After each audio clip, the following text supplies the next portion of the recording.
Hi everyone, Chuck Gatica here for a Healthier Michigan podcast. For the next few episodes, we'll be bringing you conversations from the Mackinac Policy Conference. This year, the conference is focusing on bridging the future together, which will invite dialogue among speakers and attendees on ways leaders will inspire radical collaboration across divides.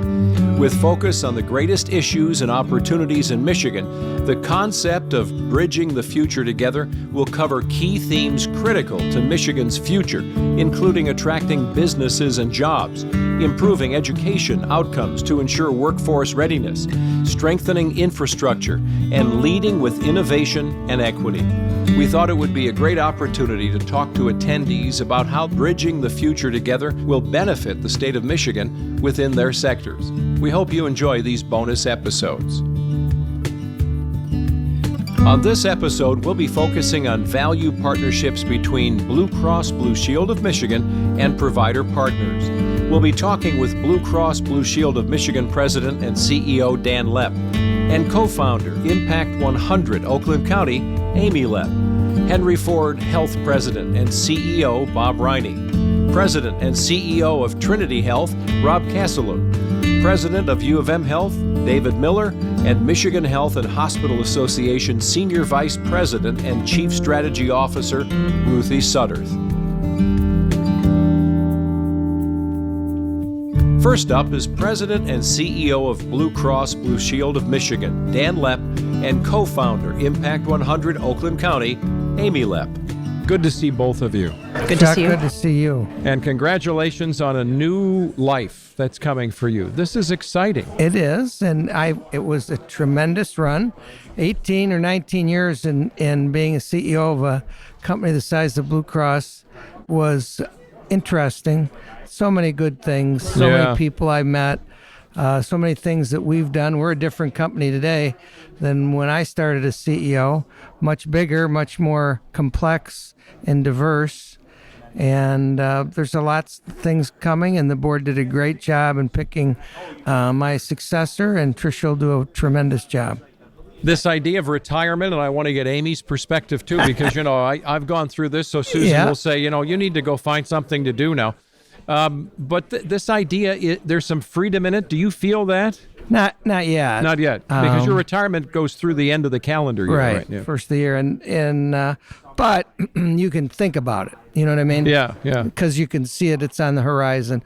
One of the things I think I learned, because there were a lot of my Blue Cross CEOs from around the country that have retired over the last 2 or 3 years, people that had, 10, 15 years experience. Yeah. So I would ask the question, okay, so what's the deal? What were you thinking? What are you going to do?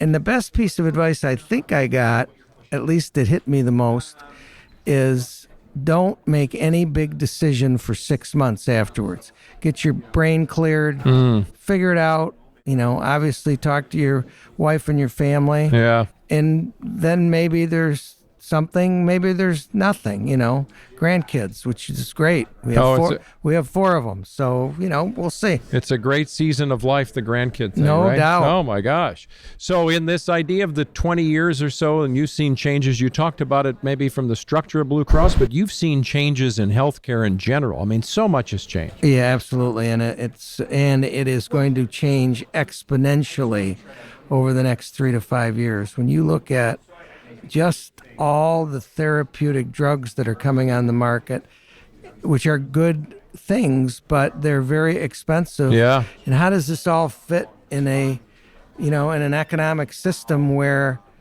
to get a Wegovy or whatever, it's $1,200 a month. And how can the system take that, let alone all these gene cell therapies that they're getting very close to having a one-shot cure for life, but they're $300,000 or $400,000 or $500,000 a piece. Yeah. And so how does that play? And who do you pick to get it? Who doesn't? All of that stuff. Yeah. Which is good obviously on one hand, but we have an economic issue that we as a nation and as a world, for that matter, need to figure out. And it's not just the payers, it's everybody. It's the governments, it's the physician, it's the hospital, all of that. It all affects all of us, and not one of us has the answer.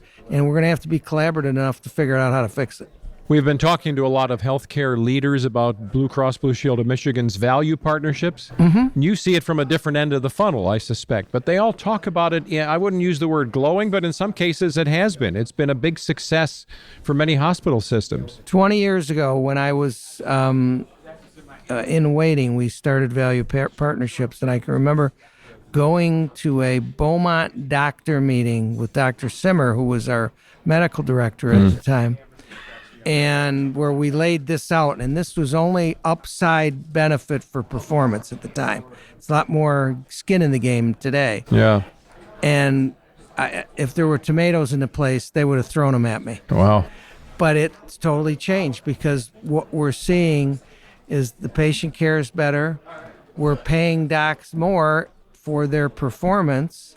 So it's a win-win across the board, and it's getting much more sophisticated in how we do it, especially in Medicare Advantage. Yeah. And over 40% of the docs in our Medicare and MA programs have both up and downside risk, which means, if you don't perform, you're going to pay in a bad way, and if you do perform, it benefits you in your practice. And people are embracing it, and that's a humongous change. From 20 years and ago. benefiting patients or consumers. Totally, most importantly. Yeah.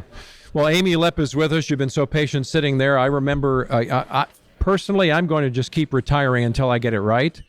But there's a whole piece of this. As Dan talked about, kids, grandkids, there's that whole personal part of this. And So my goal is to keep him to his 6 months of not committing, which might be very challenging. And then myself unwinding with some of the things I'm doing. But, and you're doing so much to help build stronger communities, right? Can you talk about that and your personal commitments as a couple and as an individual? Yeah, I think it's kind of a two-tier. So we have our family foundation that we're working on growing right now, as opposed to spending. Okay. So that we will be able to really focus on that more once during retirement. Yeah. And figuring out kind of that focus that we want to do with our philanthropy. Otherwise, so I'm in, 3 different boards, Child Abuse and Neglect, which is Children Trust Michigan, Prevention of Child Abuse and Neglect, which is a statewide organization. We're the only organization that's solely focused on prevention. And then Eaton Academy, which, has been near and dear to our heart for some time for children who learn differently. And then Impact 100 Oakland County was the other baby that a friend of mine and I began in 2015. So we just reached our $2 million mark of giving grants. That's awesome. And Impact 100 touches people how?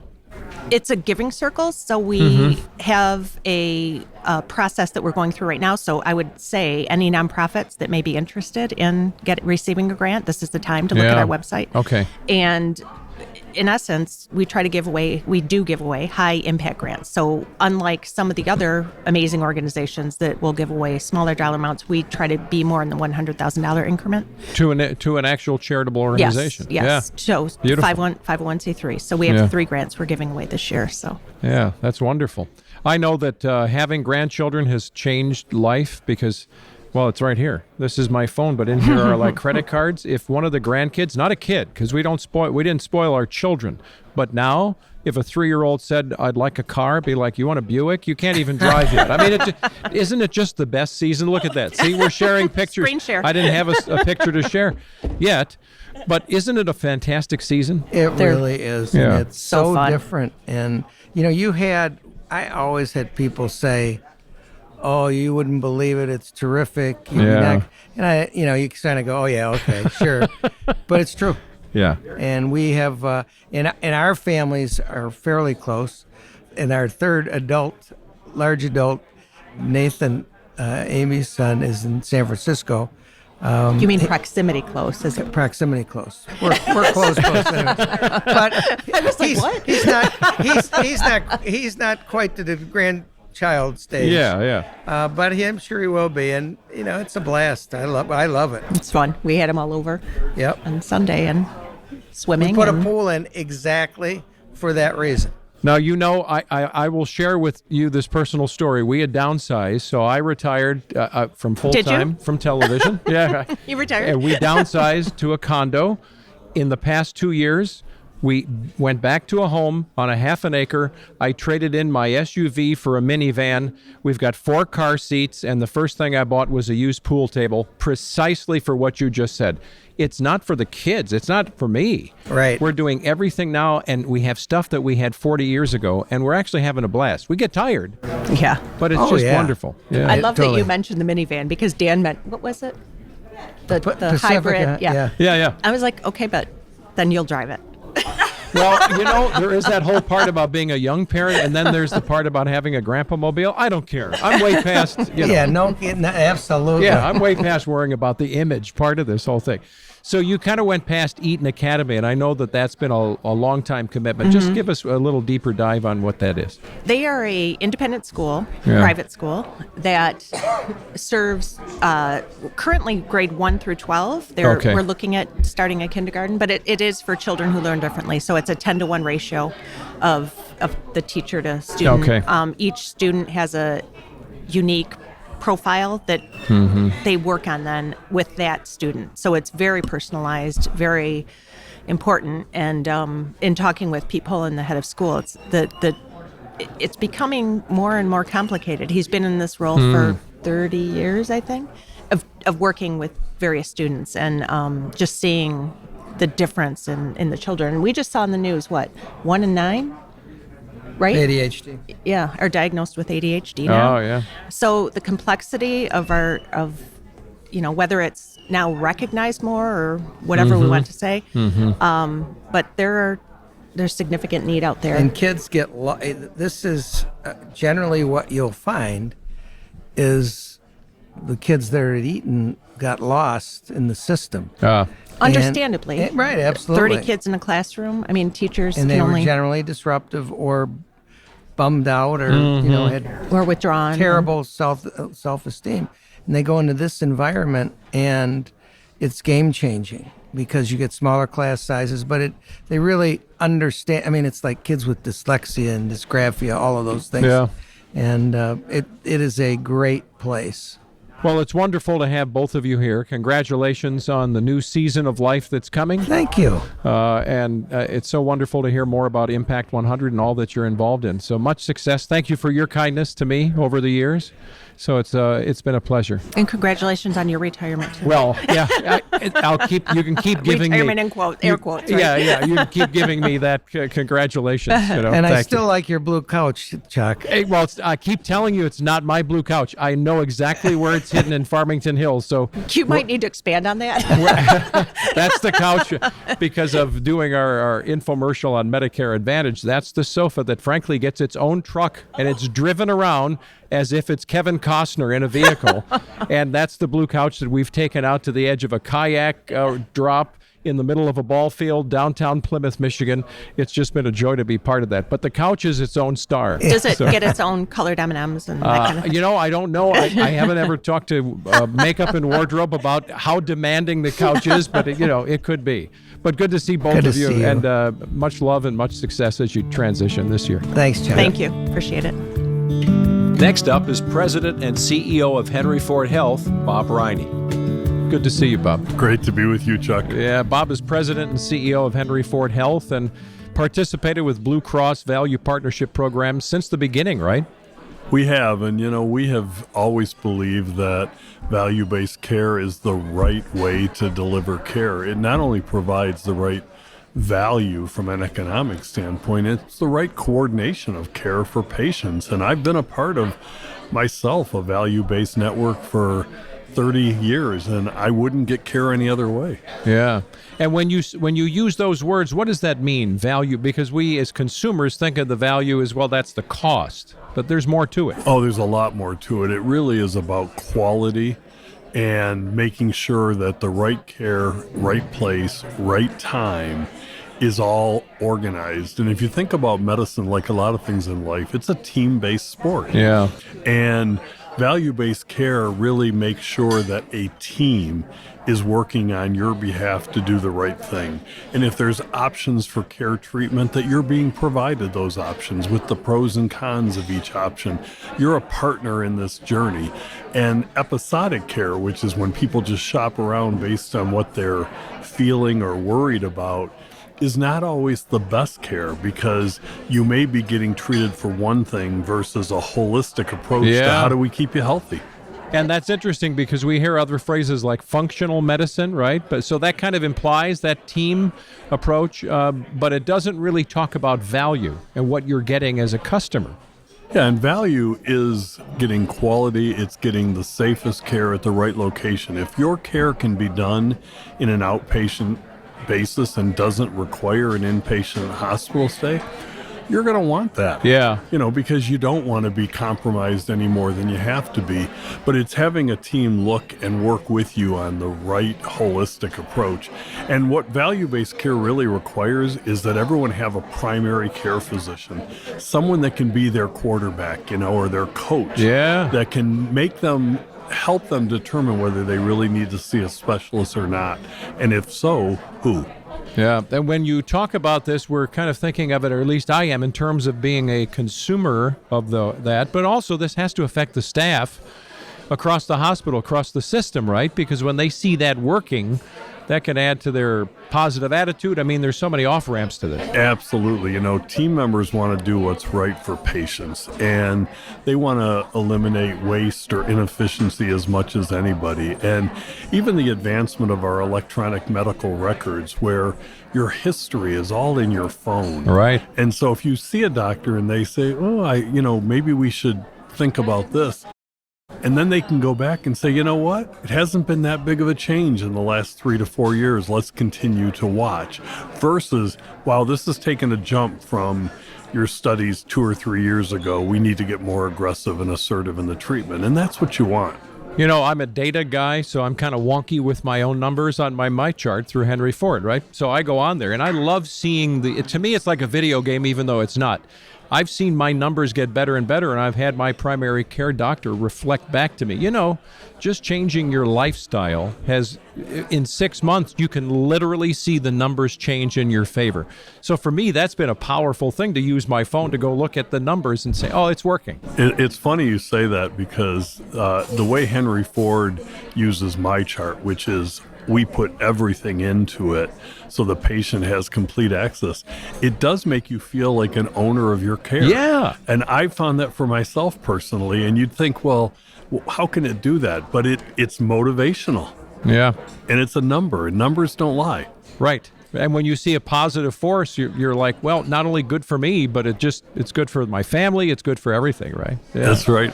So lots of initiatives at Henry Ford Health. One of them is MI Mind.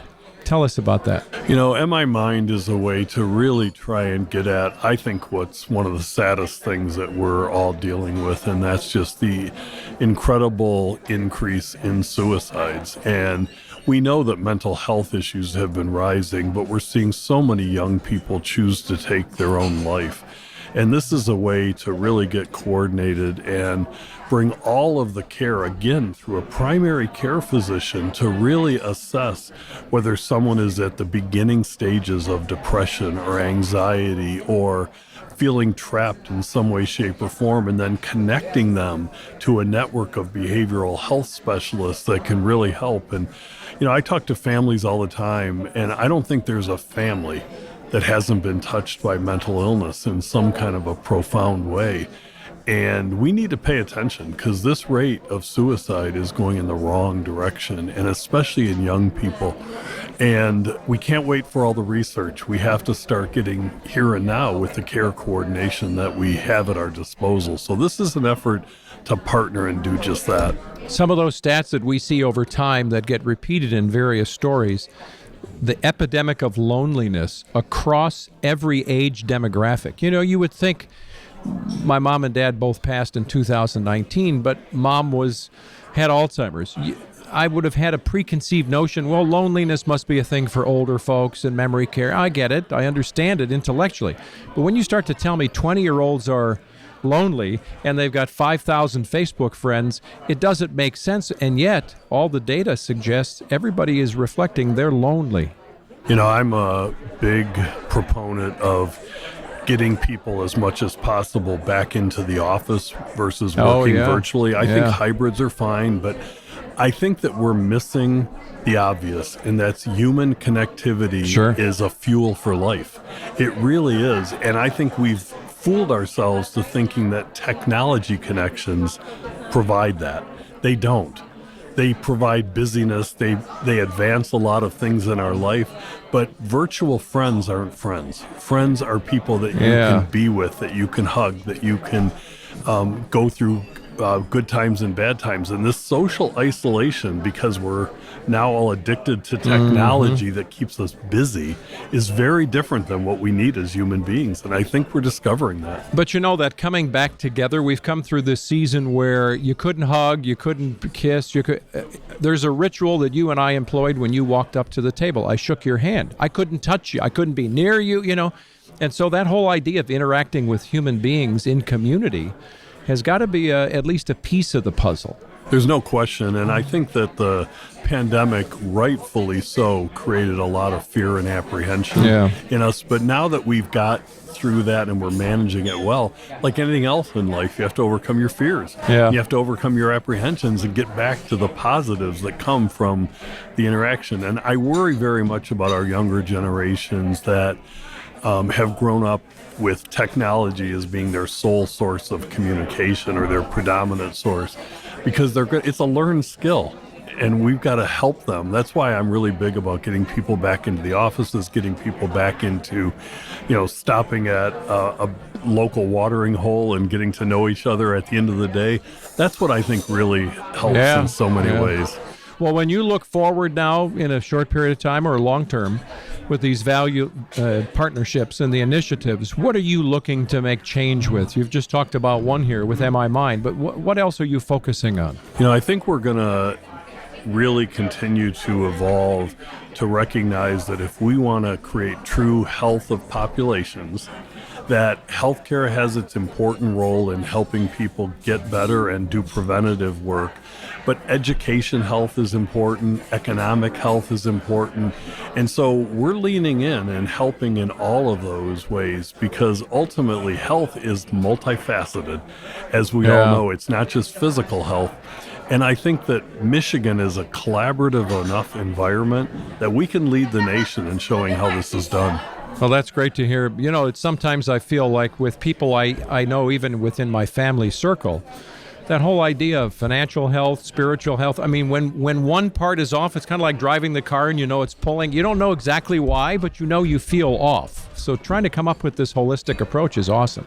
I think when we get there, we're going to see major change in some of the public health numbers that we're not too proud of today. Wow, that's great to hear. Well, Bob Riney, good to see you. President and CEO of Henry Ford Health. Enjoy the island. Yeah, you too. Thanks. Thanks. And now as President and CEO of Trinity Health, Rob Casalou. Good to see you. Good to be here. What a nice time on the island, huh? Oh, yeah. I mean, this is a place we've been coming so long, I can't even remember the first time. Yeah, that's good, though. Yeah. Right? It just, that whole movie title, Somewhere in Time, it just kind of brings you down. Exactly. Slows you down, I guess, the better way to say it. Yeah, absolutely. So, hospitals and physician organizations within Trinity Health System have been long-time participants with Blue Cross Value Partnerships Program. What is that? What does that mean, a values partnership program? Well, you got to talk about the word value and who's receiving it. And I think the value is to the ultimate payer and recipient of care. So, those who pay the bills through Blue Cross and to providers, and then the experience of our patients. So the partnership that we've enjoyed with Blue Cross is trying to create that value, in those relationships that we both value. And along with value is still the word quality. It's still attached in there to make sure that the bar is high. Oh, absolutely. Actually, if you look at the partnership that we've been involved in, it started with quality. And it wasn't about the money and what I'll call the financial part. Now it is about both. It's quality, but now we look at the total cost of care, and we partner together with Blue Cross in order to try to lower that total cost of care. So when you look at other initiatives like collaborative care, does that expand beyond the notion of doctors collaborating, right? It's a collaboration that goes farther than that. It's multi-professional. So when you talk about our medical group, we have one called IHA. It's part of Trinity in Southeast Michigan and now in West Michigan. And we have primary care offices. And it used to be a primary care office was the primary care doctor, the MA, in and out, order a bunch of tests, sometimes end up in the hospital. Now when you go into our offices, we have registered dietitians, we have pharmacists, we have behavioral specialists. It's a team in collaborative care in that office to try to maintain everyone in the lowest intensity that they have to have in healthcare and meet their needs. Yeah. Well, it used to be when I was growing up, I remember I had an uncle who had some health issues, and there used to be this idea you had to go to a big clinic, one of the big names in America, to find this notion of collaborative care, although I don't think they had that name for it then. This seems to be something that's growing everywhere, and it's to our benefit as potential patients, right, as customers. Oh, absolutely. I mean, when you look at it in healthcare, we sell a product nobody wants to buy, all right? We're not, we are the product that people need, though, and when they need it, they want it to be the best, and they also want to have the lowest intensity experience, both from a healthcare standpoint, but also from a cost standpoint, because people pay a lot of their own bills now. And so our job is, the way we used to make money in the old days was the more you utilize the hospitals, the more you utilize things, the more money that the hospitals made, health systems made. That has turned 180 degrees. That's what the value partnership is all about. It's about us making, a living as a health system, but making it a different way.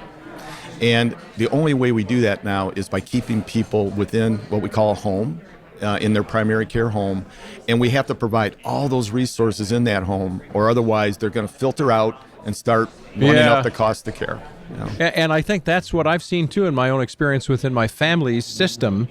Thinking back to mom and dad, was I'm going to pick and choose these. I've got migraines. Well, I'll go to a different expert. And I've got a back thing. I'll go to this expert. And they're trying to make decisions themselves that don't seem like all the pieces of the puzzle get connected. Oh, yeah. And, and we talk a lot about the mental health crisis and mental health. That's why embedding mental health resources in our primary care office has been key. Because a lot of folks come in and they may have a physical ailment. It's being driven by something on the mental health side of their life.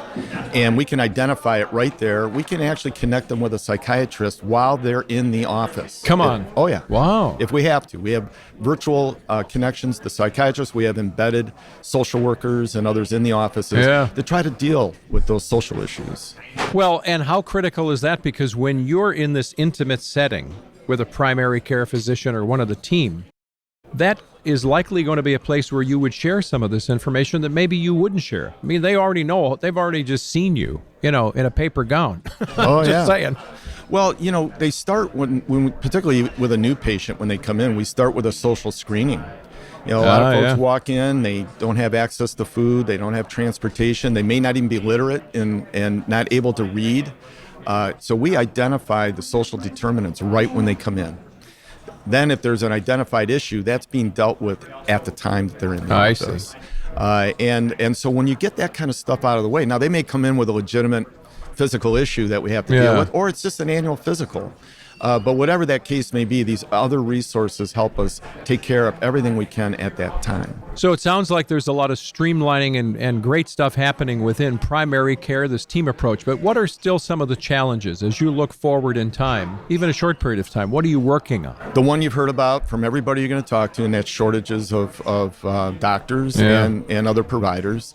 And we have 350 primary care physicians and advanced practitioners in the state of Michigan alone. Trinity does, and yet we could use more. So we're going to continue to have to use ancillary staff, advanced practice practitioners, PAs, and nurse practitioners, as well as, like I mentioned, the dietitians and other folks to help create space and capacity to take care of more people. But in a way, that those particular specialties you're talking about, that may be the precise person I needed help from anyway. Not that my primary shouldn't have a hand in it. It's just maybe I did want to have a lifestyle change, what we used to call a diet. So there's a dietitian, right? And we just opened our first of 2 now lifestyle medicine primary care practices. So we're adding the pillars of lifestyle medicine. The 3 that we really focus on are stress, exercise, and food. So we add that dimension to those offices. So our goal with IHA is to continue to expand that in addition to all those other resources. And then we just opened 2 senior primary care offices dedicated to all the issues of seniors. And we have one in Livonia and one in Ann Arbor right now. And again, we pilot these and then we spread them. IHA has been an advanced medical group, I think a good partner to Blue Cross for a long time. And so they've been a good experimental ground for a lot of advanced thinking. Well, when you use the word seniors, it's not what it used to be, right? Because there are not only more of us. I resemble that remark now. But, so do I. There are more of us. And if you're doing your job well, everything you're saying is you're extending not only lifespan for me, but I want my health span to go along. If I'm going to make it to 90 or 100 now, I'd like to be healty up to the end, right? Well, you're singing my tune right now. I'm saying 65 is, 70. It's 65 is no longer considered old. Right. Yeah. Right. Well, Rob, it's good to see you. Good seeing Enjoy you the too. conference, and thanks for all the insights. Great being here. Thanks. Yeah, Rob Castellou, President and CEO of Trinity Health. Next is President of U of M Health, David Miller. Good to see you.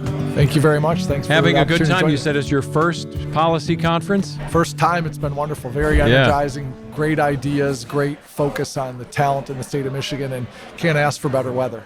Well, that is nice because it's sort of like being one of the bears. It's not too cold, not too hot. It's just right. And so it's not, especially when you have to hoof it yourself, not let the horses do their thing, right? That's exactly right. Well, it's so great that you're here because the Michigan Medicine really has a lot of connections to Blue Cross and Value Partnerships program, right? Correct. And that goes back a ways.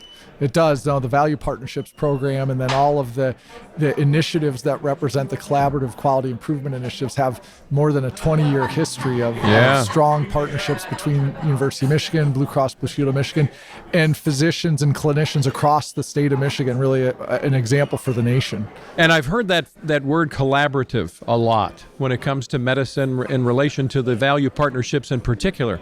But that's something that's ongoing, this notion that this is really a team effort.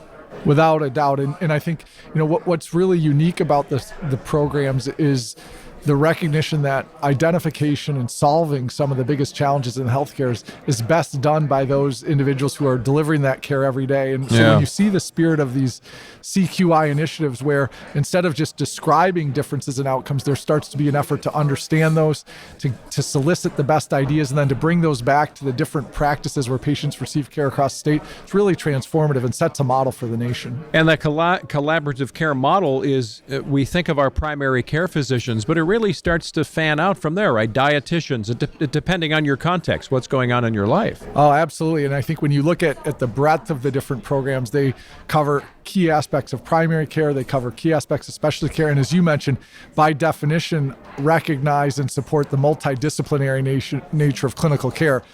Physicians, nurses, dietitians, respiratory therapists, all sorts of different specialists are contributing to the great solutions we're seeing around the state of Michigan. But as a consumer, walking in as a patient, I think you're going to be blown away to understand that you have a team, whether you recognize it right away or not, that it isn't just one person. Not to diminish the importance of that person, but that collaborative effort really benefits us in so many ways. Absolutely. I mean, as you know, there's a famous statement at University of Michigan from Bo Schembechler, the team, but that really applies in healthcare. And on behalf of patients, it is that expertise across multiple areas to meet the needs of the patients in our communities that I think leads to the very best outcomes. Well, I'll let you know that I'm part of the team. At least I know when we have a grandchild at U of M, that the last time we had one, I walked up and they said, "Oh, you're in the system," so I could get my badge right away with my picture. And I thought, I'm part of the team. This is awesome because that's where everybody keeps on going, which is awesome. Absolutely, and our families are absolutely part of the team, key part of the team. And congratulations, we're glad that went so well. Yeah, thanks. Multiple times, Fantastic. Which is really nice.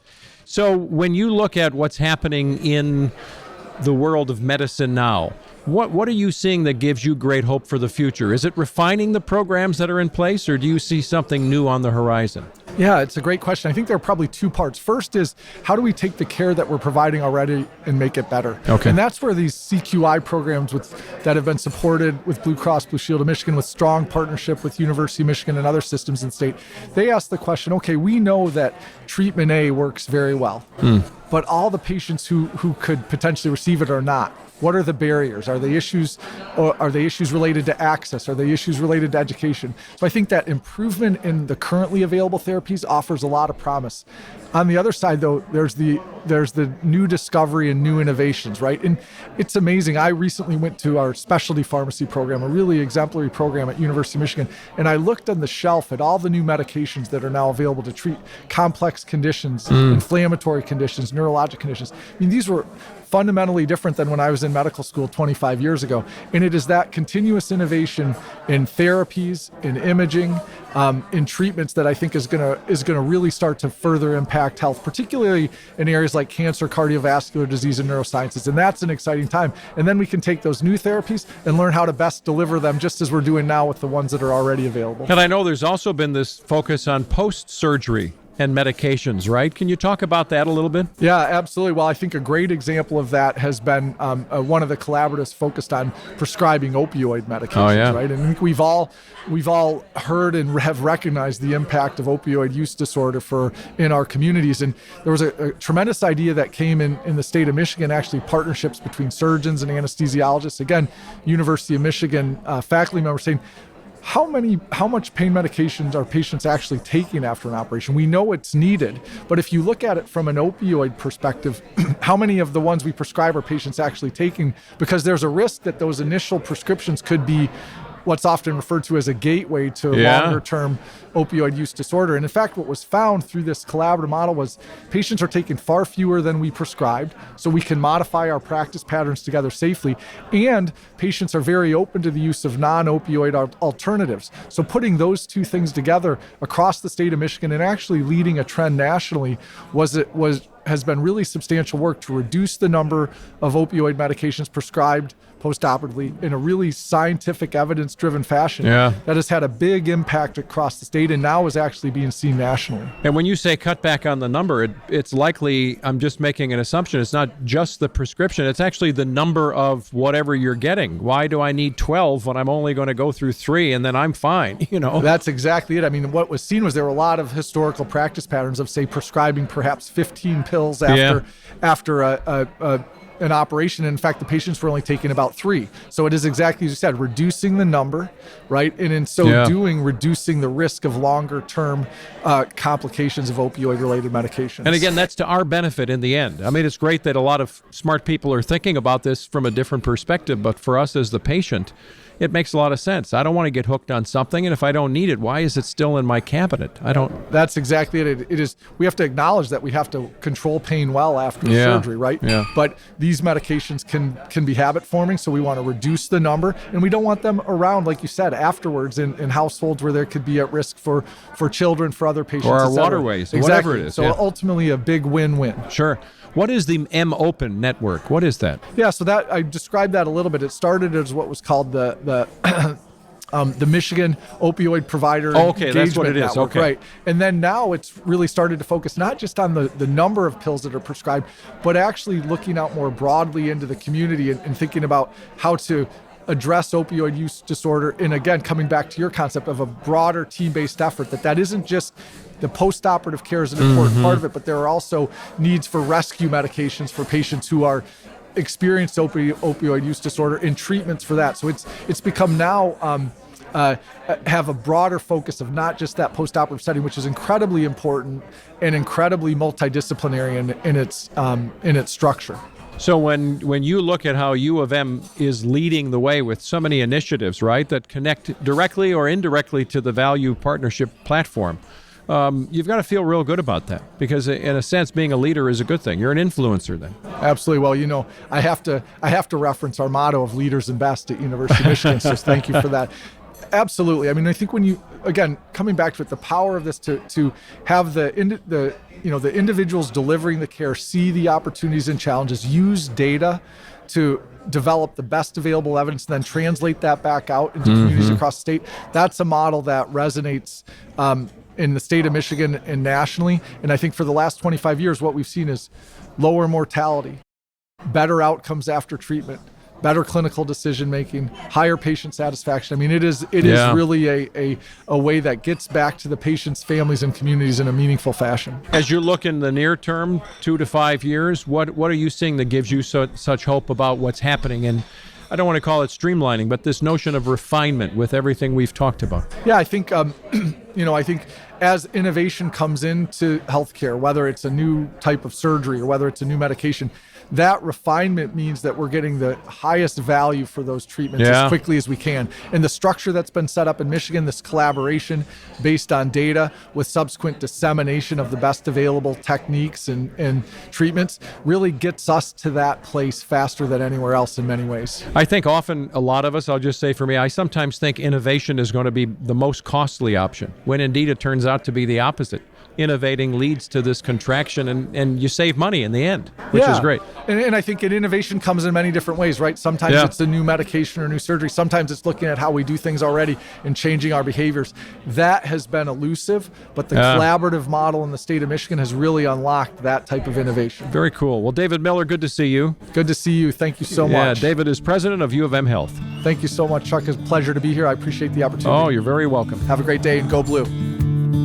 And finally, Senior Vice President and Chief Strategy Officer of the Michigan Health and Hospital Association, Ruthie Sutterth. So good to see you again. It's great to be back. Isn't it pretty? What a beautiful day on Mackinac Island. I love it, and the sun is shining, and I couldn't ask for anything better. Well, we're all feeling better, right? We all are. kind of sitting here and enjoying, soaking it in, calming our lives down. And I know that Blue Cross Blue Shield of Michigan and Michigan Health and Hospital Association have really worked together for a long time over the years, right? Statewide healthcare and safety and quality improvements seem to be top of the list. We're hearing that from hospital systems. I'm sure we'll hear more about it from you. And this idea that it's affecting us right down to the level of consumer. Absolutely. Right, as potential patient is helpful. Absolutely. Yeah, there's a long history of working together on some really important issues that affect families every day in Michigan. And we're so grateful for the support that the Blues have offered over the year to our Keystone Center for Patient Safety and Quality to do work ranging from maternal health improvement to working with care for seniors all the way to infection prevention and everything in between. So it's been a great partnership. So tell us more about Keystone Center.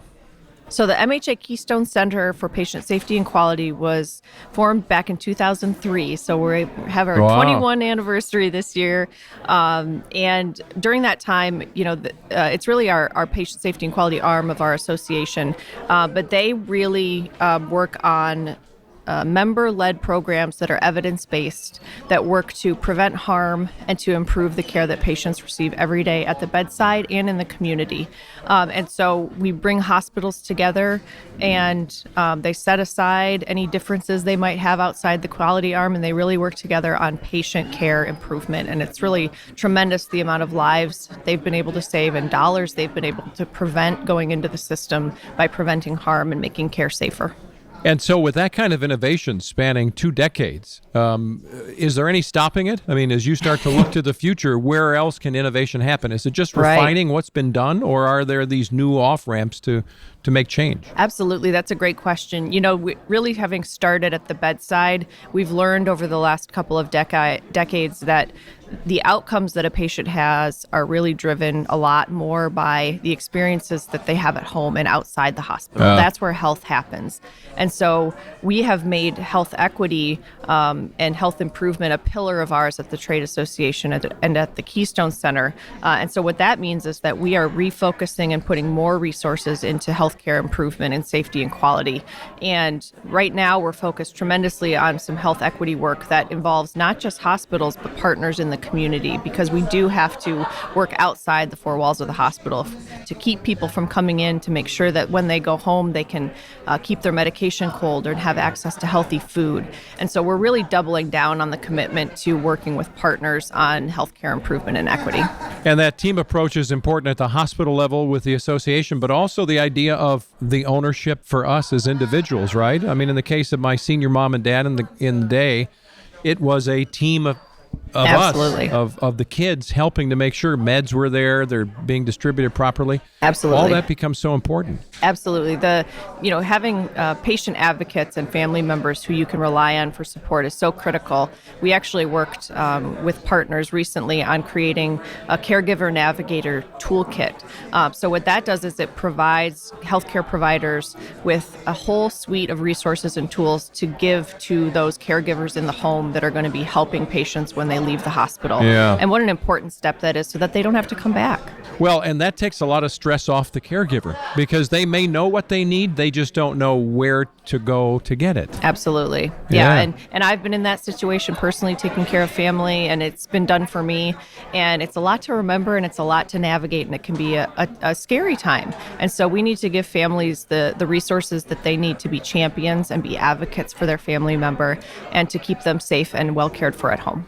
So when you get these hospital systems, the cats and dogs together, and they're all getting along, right? You must hear of their challenges, that the threads that run through that are similar. Absolutely. How will you see moving forward MHA playing a role in this idea of addressing these key challenges for the hospital systems? Absolutely. Our Keystone Center has a lot of new efforts going on right now, bringing hospitals and health systems from across the state together, again, on some really key issues that will help us advance safety and quality. One of those things is focusing on better data. We can't improve what we're not measuring. And so we have a lot of efforts going on right now, especially in the health equity space, to gather better race and ethnicity data and outcome data so that we can measure how we're improving in those really important spaces. We also have a task force of our membership that has been working for 2 years on a health equity toolkit and recommendations for best practices for hospitals across the state to adopt together.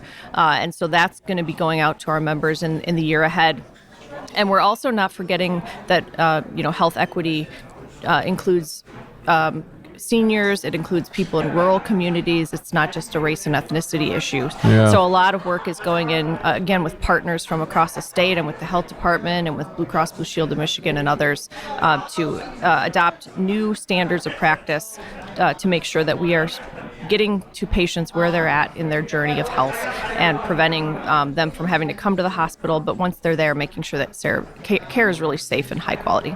All those things are so great, and I think that what we're seeing, even in the interviews we've had so far today, is this idea that everyone is really aiming for me to have not only a long lifespan, but an increasingly important health span, yes, where those numbers come together, which means if I am going to be around for a long while, I'm going to be a consumer of health-related care in some way for maybe longer than it used to be the case. Absolutely. Right? Absolutely. And that's what we're here talking about this week at the conference, of course, is, bringing more people to Michigan. We have an aging state right now, and that means people need more care for more years, and it's more expensive care. Yeah. And so how do we work together to make sure that people are getting the care that they need and that it remains affordable for our shared constituencies? And so that's why I think our partnership has been so critical over the last 2 decades. Well, it's great to see you again. Thanks for bringing us up to date. What are you looking forward to here for yourself with the conference then? We're really focused, back to the issue of making sure we're prepared to care for the population of Michigan in the years ahead. And so this week, we're really focused on workforce. This morning, we announced some new data about the hiring needs of our hospitals and what it's going to take care of Michiganders in the years ahead. In the last year, more than 61,000 jobs have been filled in Michigan hospitals. We still have 19,000 open positions, though. That's how many people we're still looking to hire. And a lot of those are nurses, of course, but we also need technicians. We need people in administration. We need people in IT and cybersecurity. And so we're really focusing on building the healthcare talent pipeline so that we are ready to take care of older Michiganders, but also hopefully a lot more new and young families coming into our state. Well, Ruth Ann Sutter, it's good to see you. Great to see you too. And good to have an update on all of the above. I feel healthier already. You know what? I have that effect on people, Chuck. I really do. And I love being here with you guys. Thanks for having me back. You're very welcome.